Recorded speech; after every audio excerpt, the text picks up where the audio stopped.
president of baseball operations for the Washington Nationals. 80 games in. They're a couple games above 500. I pressed go, and he hung up.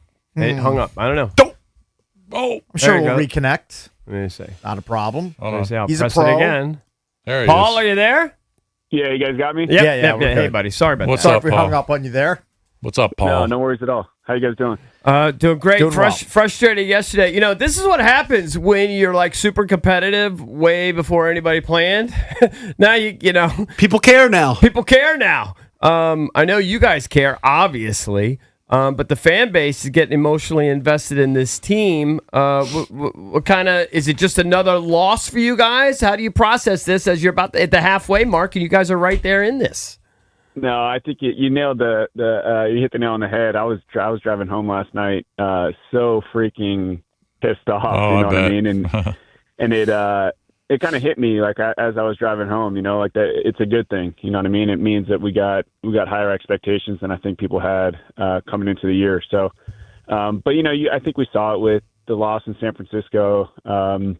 This team will bounce back, and we just got to worry about winning tonight, winning this series these next couple days, and then going to Baltimore and doing the same. What do you tell fans? Obviously, the bullpen has had some issues. What do you tell fans who say, now that they're competitive, they need to go out and get a real closer?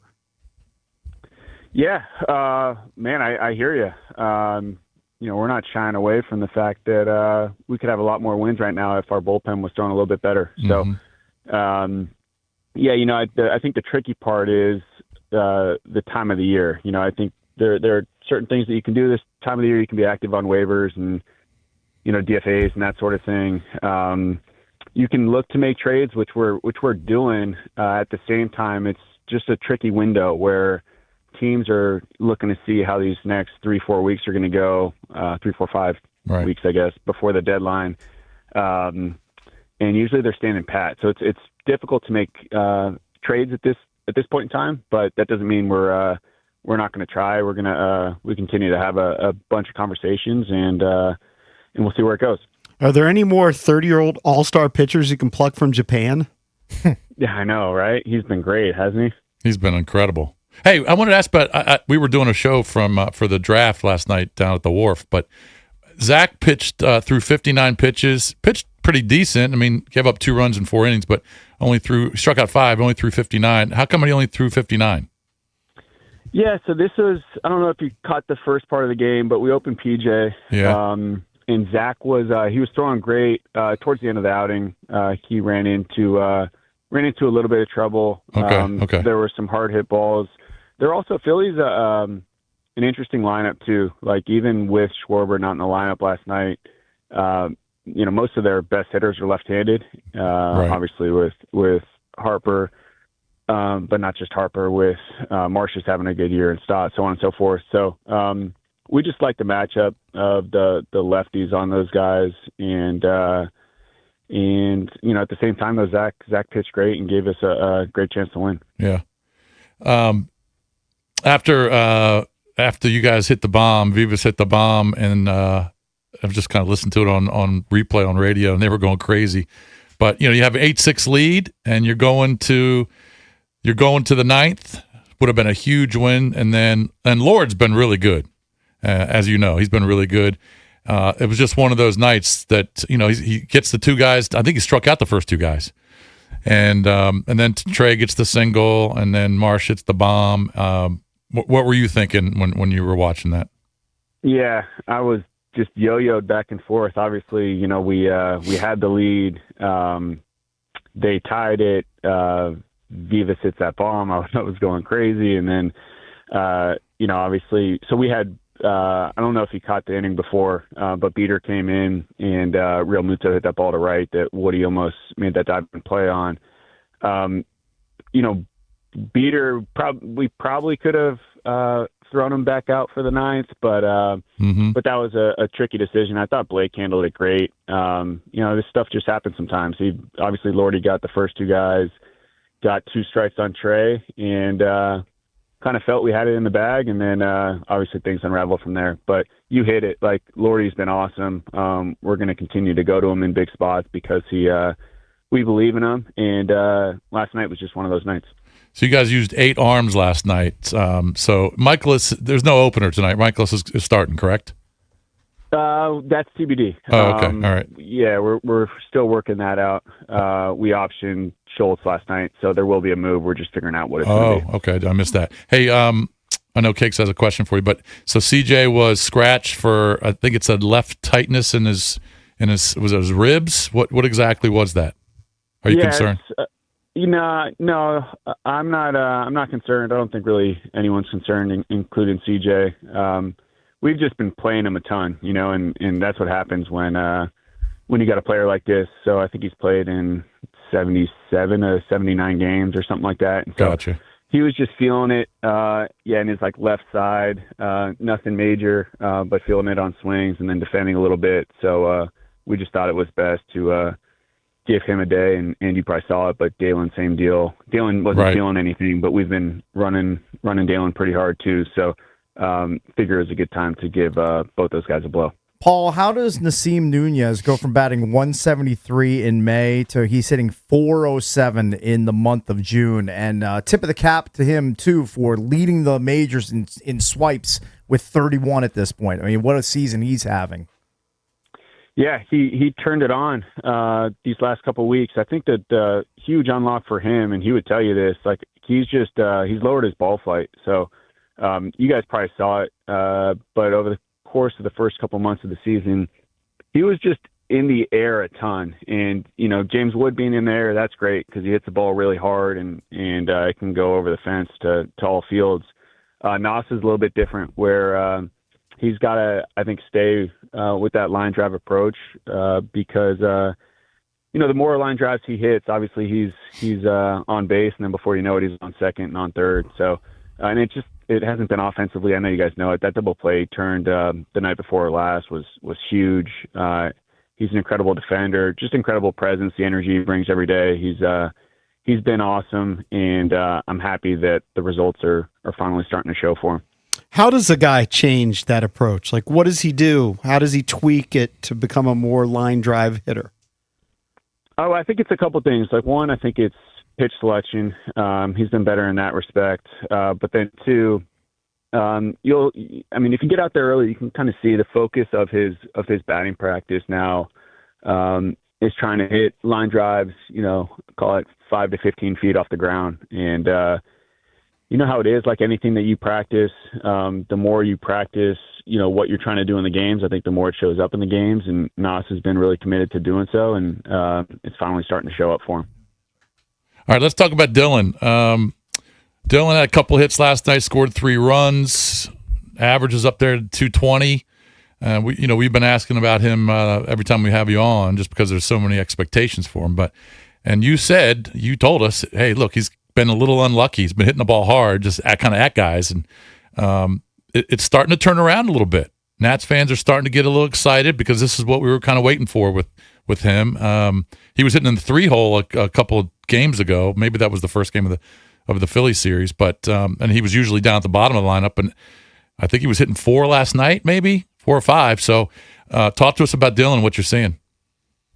Yeah, Dylan's been great. I think he finally started to show these last couple of weeks that I don't know. There's like a different level of comfort for him in the box, I think, and so and he's squaring balls up left and right. We saw it last night. We saw it the day before. He had a chance to have a really good day. He got rung up. I don't know if you saw it. He got run up on that 3-2 fastball out of the zone. They probably shouldn't have been rung up on. So he's just putting together really quality at bats. Over the course of call it the last couple of weeks, and I think a big thing for Dylan is just his timing. When he's on time and he catches one on the barrel, as you guys know, the ball flies off his bat. So. Mm-hmm. Just getting him on time, not having him be in between pitches, just being really aggressive to what he's looking for. I think he'll be just fine. And we've seen it over the course of the last couple of weeks. He's been one of our better hitters. So, and then the defense and the base running, that shows up every day, which is really fun to watch. So he's been great, and looking forward to even better things to come here in the future. Well, I said this, Paul. I said this a few days ago. I don't think you guys are going anywhere because, I know the bullpen has struggled, and you don't have any big name starting pitchers. But the starting pitch has been good, but the lineup has been so good. I mean, you guys are scoring runs, getting hits, putting pressure on opposing pitchers. So I don't think you guys are going anywhere. And I know Nats fans, and we want to see some additions to the bullpen just to kind of help close out some of those close games. But this is no fluke, man. You guys your offense is so good right now. You've scored 80 more runs, 80 than the Phillies. Think about that. About the same amount of games, which is so impressive. So let's just get a win tonight against Aaron Nola. Yeah, sounds good, fellas. No, I appreciate you saying all that, and I feel the same. So we'll continue working, and hopefully we can win this series. And like I said, go into Baltimore and win that series and go from there. So appreciate you guys having me on. All right, thank you. Appreciate it, Paul. Thanks, guys. All right, buddy. It is amazing to think they're 41-39, 80 games in, and when you guys were considering the over-under, the number was 66? 65.5, I went over. Yep. I abstained from that bet. Because of your scar tissue from the years You didn't past. want to jinx it? like- You didn't want to jinx it? I think I tailed Savannah for the last 2 seasons and hit, which for whatever reason I didn't place it This year, because she wanted to go under. She definitely She wanted wanted to go under this She year. wanted to go under. Would have been a big fat loser. I said that But you know number's what? too low. I'm doing a good job losing whatever's left in my account on World Cup bets. Yeah. So it's the plane is approaching the mountainside at this point. What are I the don't bi- know if I can pull out of it. Jason, what are the big World Cup matchups today? Well, I Brazil don't know plays Scotland, I think. Brazil. All right. Brazil plays Scotland. What time is There's- that one? That's at 6. Ooh, okay. So there's 3 double headers. So there's 2 3s, 2 6s, and 2 9s. I need a win from Qatar in the opener against Bosnia. I need it. I need some points. I think they have I the need 4 Bosnia. teams in a group all play at the same time. Yeah, this is the last game of the group play. So tomorrow night, the U.S. plays at 10 p.m. Correct. 10 o'clock out west. Well, I started PT yesterday on my elbow. It's been bothering me for months, and I'm kind of discouraged. They kind of tell me you really can't play golf for a while. I gotta rest and do all the rehab and stuff. So I'll just be sitting around watching World Cup. I don't know what else to do. There you go. Soccer EB. I'll like exercise and stuff, but I don't know what to do. I guess Don't know what I'll to do become a with World your Cup time. expert. Sure. Well, you can watch Bosnia and Qatar and then Switzerland and Canada at 3 o'clock today. The big one is the 6th, though. That one should be fun. Scotland and Brazil. Yeah, I that think. should be. I think. And I need Brazil because I got them in our pool. Right. Brazil, though, they don't have any like standout guys like superstar they've guys. had in the past, right? I know that Neymar's on the roster still, but he's not. I don't know anything about What he the used to roster. be. But I know they were one of the top 4 favorites to win it. Oh, yeah. Collectively, they're good. Yeah, collectively they are good. But I need Brazil and I need I need Bosnia to win. I need 3 points from each of them. I'm Give me giving up. back I'm, in the mix. I'm waving the white flag. I know that my team is dead in the water. I got no shot. But it comes down to, we all know it comes down to having more teams make the semis Sure. and then the finals. Like right now, it's great to get your 3 points on a win. Yeah. But it's not going to matter if you don't have any of your teams advance. in the my quarter. top dog Yeah, you're is right. Portugal. All they can do is beat up on Uzbekistan. Like so far in this World Cup. Okay, they had a disappointing first game, but it was Yeah. a draw. Mm-hmm. You have to be encouraged. Cristiano Ronaldo scored a couple goals. Sure. Can I tell you something real quick? I think we're gonna finally get to the EP next segment, but this just infuriated me when I saw this from Jay Williams. Jay Williams, who we had on the show when he was in high school. Okay, he would have In studio. here. Okay, when he came for the McDonald's All-American game or whatever the Cap Classic. Who was the other player we had? We had 2 players, but go ahead. Yeah, I don't remember Jay Not Williams. Joe Forte, was there? Is that Wade? We did have we did Forte. have Forte with the other guy, with Bogans. With Keith Bogans, Yeah, but we had Okay. Jay with somebody else too, I think. Okay. But who knows? Nevertheless, we had him in studio. Nice kid, whatever. Nice career. I mean, motorcycle injury, whatever. But a nice career in media. This quote infuriates me as a Wizards fan. Is it? Oh boy. He What's goes, it say? I trust the first pick in the draft, A.J. DeMonta, but I'm not sure I trust the organization of the Washington Wizards. Ooh. And that is just a lazy, ignorant take. Is it because of the Trae Young signing? What does he I have just any think, I think I he's just think thinking he's back to the basing it older- on What's his 40 older years of regimes. Wizards. Oh, You know, He thinks Ernie's still running the show. Yeah. Yeah. I mean, is he not aware of the intelligent turnover we've had in the front office throughout the organization over the last 3 years? Well, wasn't it's a completely different team. Wasn't Stephen A. probably- Smith spewing the same Yeah, nonsense And recently I too? expect that from Stephen A. Yeah. I expect that from him. Jay expected to be a little bit more informed. That's honestly, lazy. That's intellectual laziness. Yeah, that's From Jay. That's kind of grouping all of the front offices in together at one and Yeah, saying, this all right, is a they haven't been able to do it, so why would this one be able to do Well, it? also look at the players they've acquired in the last couple of years. Look at the move. Look at the. All he's looking at is wins and losses. He's not paying attention. Yeah. He's not paying attention. Well, and ultimately, I'm personally pissed about it. They have to turn around with the wins and losses.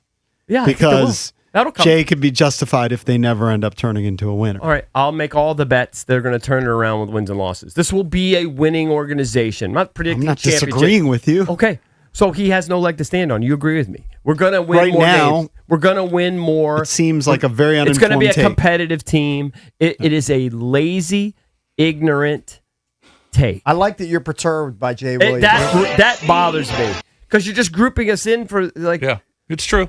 past sins of totally different people. Yeah. It's also I mean- easy to hate a Dookie, too. No matter how long he's been out of Duke. I mean, Yeah, I guess Been a while. maybe that's 15, subconsciously 20 years playing ago. into it. Yeah. That's a long And time more ago. than that. Yeah. That's a lazy take, buddy. Just so you know. Anyway, Yeah, I would agree That with bothers that. me. I would agree with that. You Now, won't send look. him an email. Now, look. Or a letter. The happy pressure. to argue with him though. If he wants to argue, There- he gets Sice to argue. There is pressure on, and I don't agree with Williams on that. I believe that they're going in the right direction, but there is pressure on this. Well, front no, office. yeah, you got to win now. You Yeah. can't just sit there and lose. This year is a big year. Yeah, sure. Monstrous. Yeah. And I say this year because it starts later this year. Yeah. 26, 27 is a big year. The last 3 years, they took over year one, 15 and 67. Year Six. two, 18 and 64. This year, 17 and 65. Do you know that's never happened before, I believe? 64 losses in 3 consecutive years? I don't believe that's ever happened before. No, it's a model of ineptitude. But they were trying to do that. I get it. Intentional, yeah. It was- as we said to Will earlier, they turned over a team that had Bradley Beal, Kristaps Porzingis, Kyle Kuzma, and just kept Denny Avdia, and they kept flipping it and changing it, and now they've got the team that they want. They had a vision. By the way, there was a guy there last night at the Anthem wearing a Porzingis Wizards jersey, and he was really in character because he had a knee brace that was like his entire leg. His entire leg was He in a probably brace. just tore his ACL. His and- entire leg was in a brace, kind of like Kristaps Porzingis, throughout a lot of his career. I thought that was kind of on brand. but he's not taking a vacation, Cakes, because there's a little thing called free agency about They to got, start. they got a lot coming up. Yeah, Now, they made their big free agent move, which was re-signing Trey. I spaced on free agency. He could take his vacay in August. Next up, the entertainment page here on the Junkies.